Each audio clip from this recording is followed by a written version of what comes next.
दोस्तों, कभी कभी एक बयान इतिहास की दिशा बदल देता है।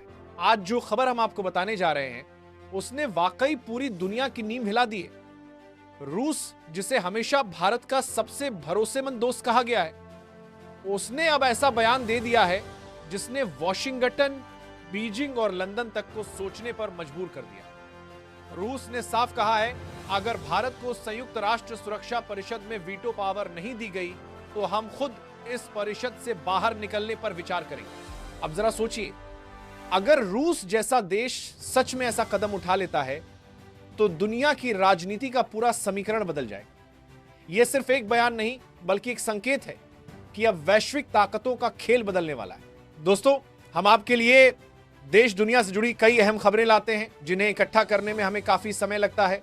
तो इस देश के प्रति ईमानदारी निभाते हुए इस वीडियो को लाइक और चैनल को सब्सक्राइब करना आपका दायित्व बनता है, ताकि आप देश की नीतियों और विश्व की महाशक्तियों के बारे में जान सकें। संयुक्त राष्ट्र सुरक्षा परिषद अंस, यही वो जगह है जहां दुनिया के सबसे बड़े फैसले लिए जाते हैं, चाहे वो युद्ध रोकने हो या किसी देश पर प्रतिबंध लगाने की।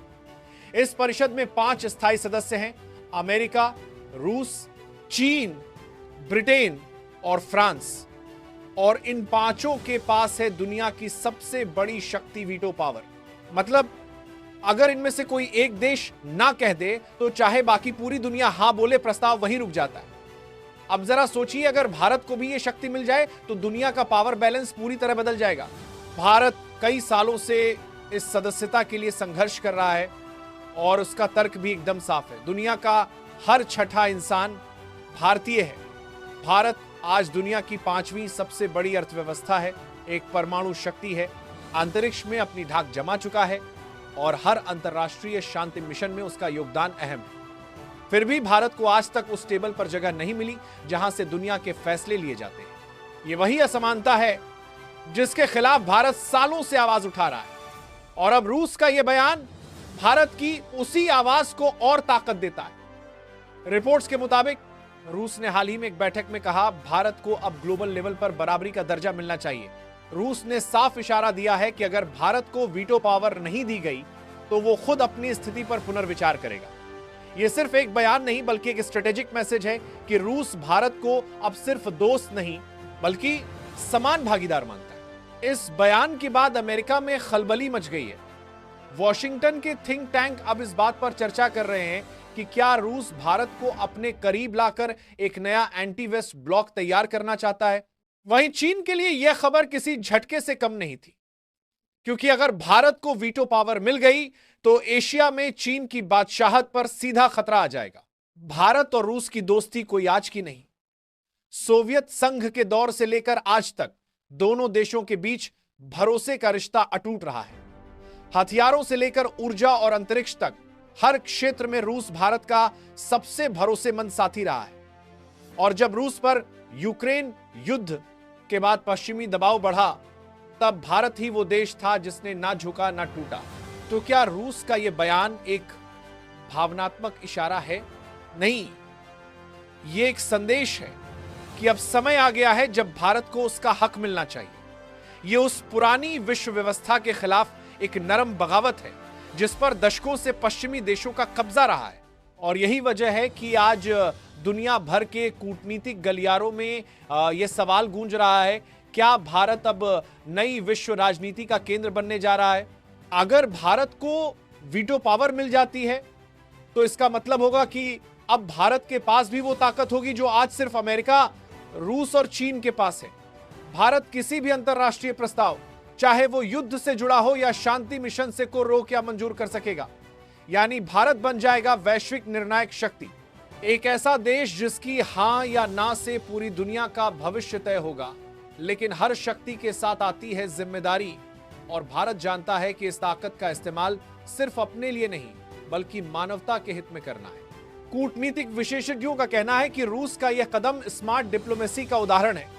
वो जानता है कि भारत आज दुनिया का संतुलनकारी देश है जो न अमेरिका के झुकाव में है न रूस के।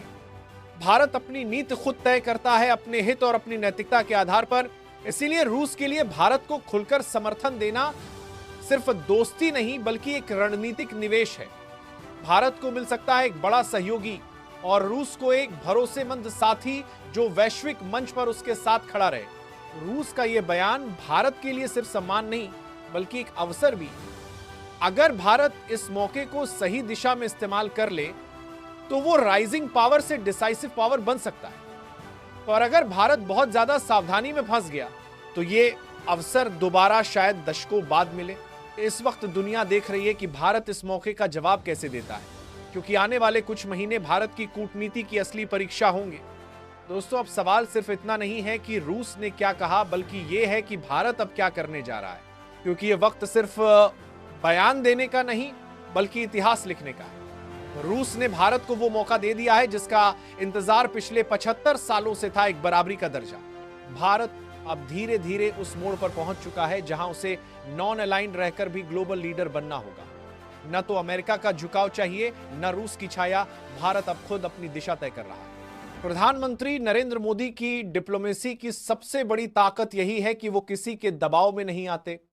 यूक्रेन युद्ध के दौरान भारत ने वही किया जो उसके हित में था, और आज जब रूस ने वीटो पावर को लेकर भारत का समर्थन किया तो भारत ने ना तो तुरंत हां कहा ना, क्योंकि भारत जानता है कूटनीति में वक्त ही सबसे बड़ा हथियार होता है। पश्चिमी देशों के लिए यह बयान एक झटका है, क्योंकि वो भारत को पार्टनर तो मानते हैं पर डिसीजन मेकर बनने से डरते हैं। अमेरिका हमेशा कहता रहा India is a global voice of democracy, लेकिन जब बात यूएनएससी सीट की आती है तो वही देश चुप हो जाता है। अब रूस ने पश्चिम को मजबूर कर दिया है कि या तो वो भारत को उसका हक दे या फिर अपनी वैश्विक नैतिकता पर सवाल उठाए।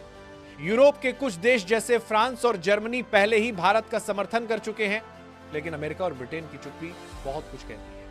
अब बात करते हैं चीन की, क्योंकि इस पूरी कहानी में सबसे ज्यादा असहज वही है। अगर भारत को वीटो पावर मिल गई तो चीन की दशकों पुरानी क्षेत्रीय बादशाहत खतरे में पड़ जाएगी। भारत न सिर्फ एशिया की दूसरी सबसे बड़ी अर्थव्यवस्था है, बल्कि तकनीक, रक्षा और अंतरिक्ष में चीन को सीधी चुनौती दे रहा है। चीन जानता है कि अगर भारत को एनएससी की स्थायी सीट मिली तो एशिया का पावर इक्वेशन हमेशा के लिए बदल जाएगा। इसलिए वो हर अंतर्राष्ट्रीय मंच पर इस मुद्दे को टालने की कोशिश करता है।